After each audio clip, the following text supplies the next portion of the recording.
안녕하세요. 저는 불교인이었습니다. 불교를 믿었습니다. 우선 창세기부터 시작해서 공부하게 된 것은 하나님께서 하늘과 땅을 창조하셨다는 것입니다. 하늘과 땅을 창조하시고 하나님의 형상대로 남자와 여자를 창조하셨습니다. 하나님께서 어떤 목적으로 창조하셨냐 하면 하나님의 사랑을 나눌 수 있는 사랑의 짝을 원하셨습니다. 그래서 남자와 여자를 창조하셨습니다. 하나님께서 아담에게 에덴 동산에 있는 각종 나무의 실과는 먹어도 된다. 그러나 선악을 알게 하는 나무의 실과는 먹지 말라. 네가 먹는 날에는 정녕 죽으리라. 라고 말씀하셨습니다. 그러나 사단이 하와를 속여 그 실과를 먹도록 했습니다. 하와가 사단의 말을 받아들였을 때 그 말이 마음속에 들어왔고 탐심이 생겼습니다. 하와가 먹고 아담에게도 주었고 아담은 하나님의 말씀을 따르지 않고 그 실과를 먹음으로써 하나님께서 창조하신 모든 것이 사단에게 넘어갔습니다. 완전히 넘어가 버렸습니다. 하나님께서 정녕 죽으리라 하셨습니다. 그러나 그들의 육신은 즉시 죽지 않았습니다. 그들이 하나님의 말씀을 듣지 않았기 때문에 그들의 영이 죽었고, 그들의 영이 죽었다는 것은 하나님과의 교통이 끊어지게 되었다는 것을 말하는 것입니다. 그것을 알게 되었습니다. 그러나 그들은 하나님의 뜻을 알지 못했습니다. 사람이 생각하는 선과 하나님의 선이 있습니다. 인간이 생각하는 선은 그들이 믿고 좋아하는 것을 선하다. 그렇지 않으면 선하지 않다고 규정합니다. 그러나 하나님의 선은 그분은 생명과를 먹도록 하고 싶으셨습니다. 인간이 규정하는 선과 악은 하나님의 선과 악과 절대 같지 않습니다. 그들은 죄인이 되어 사단의 소나기에 떨어졌고 시간이 점점 흘러 사람들은 하나님을 잊어버리고 죄를 지으며 살아오게 되었습니다. 세상 모든 사람들이 남자의 후손이기 때문에 모두 죄인이 되었습니다. 그래서 하나님께서 죄인임을 알도록 죄를 깨닫도록 율법을 주셨습니다. 그러나 사람들은 그 뜻을 알지 못한 채 하나님이 주신 율법을 지켜야 한다라는 생각으로 율법을 지켜 의롭게 되기 위해 노력했습니다. 하나님께서 사람을 창조한 이유는 하나님의 사랑을 나누기 위해서였습니다. 그러나 인간은 하나님을 사랑할 수 없었습니다. 왜냐하면 죄가 있기 때문입니다. 하나님은 완전히 거룩하고 깨끗하신 분입니다. 죄가 전혀 없으십니다. 그래서 죄인인 인간들이 하나님을 사랑할 수 없었습니다. 여호와의 손이 짧아 구원치 못하심도 아니요 귀가 둔하여 듣지 못하심도 아니라고 하십니다. 하나님께서 인간을 구원하시기에 손이 짧으시지 않습니다. 하나님께서 기도를 들으시기에 귀가 둔하시지 않습니다. 하나님 사이를 가로막고 있는 것이 바로 인간들의 죄입니다. 가로막고 있는 죄가 듣지 않으시게 합니다. 이 기도라는 것, 어떤 사람들은 기도할 때 세상적인 것을 빌면서 하나님께서 들어주신다고 생각합니다. 그러나 기도는 하나님 앞에 갓 태어난 어린아기처럼 간절하고 솔직하게 소원을 올리는 것이라고 하셨습니다.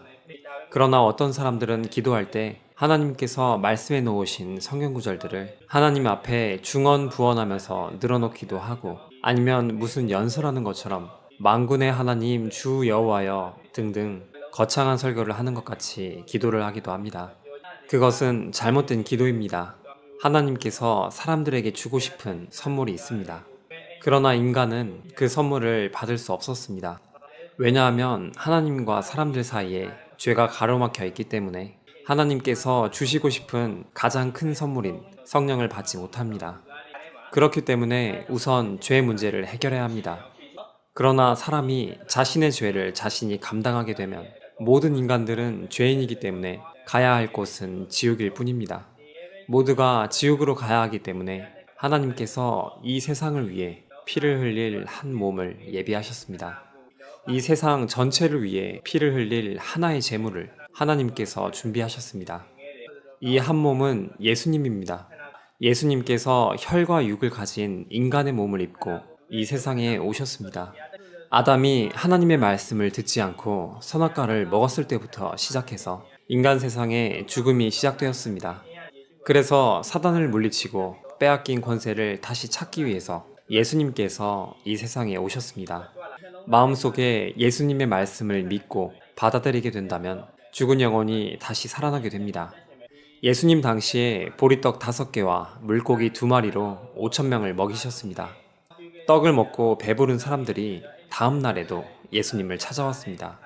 그때 예수님께서는 썩는 양식을 위하여 일하지 말고 영생하도록 있는 양식을 위하여 하라고 말씀하셨습니다.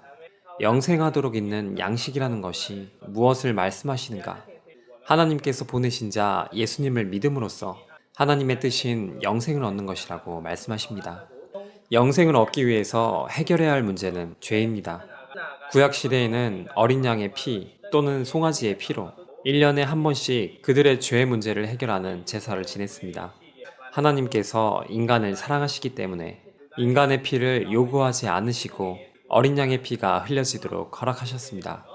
그 구약의 마지막에 세상 모든 죄의 죄값을 치르도록 하기 위해 예수님을 보내셨습니다.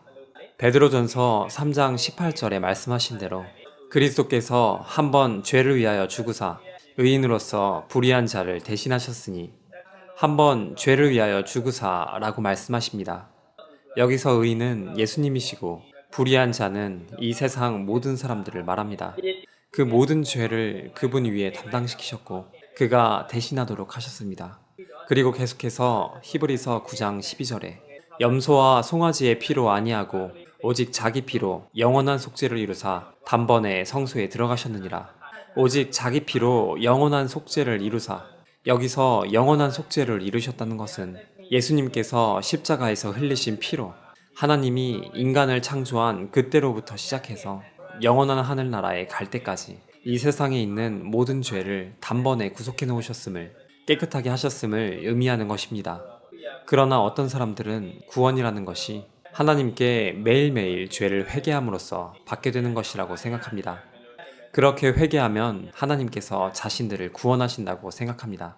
그러나 하나님께 죄 용서함을 빌어서 저희들을 용서하시는 것이 아니라 하나님께서는 저희들의 죄를 이미 용서하셨습니다. 그들은 자주자주 매일매일 지은 죄를 회개해야 구원을 받는다고 생각합니다. 그렇게 해서 구원을 받는 것이라면 예수님께서 죽으셨다가 다시 부활하셨다가 또 다시 오셔서 피를 흘리시고 죽으시고 죄인이 죄에 대해 용서를 구할 때마다 또 피를 흘리셔야 되는 것입니다. 그러나 그러한 것이 아닙니다.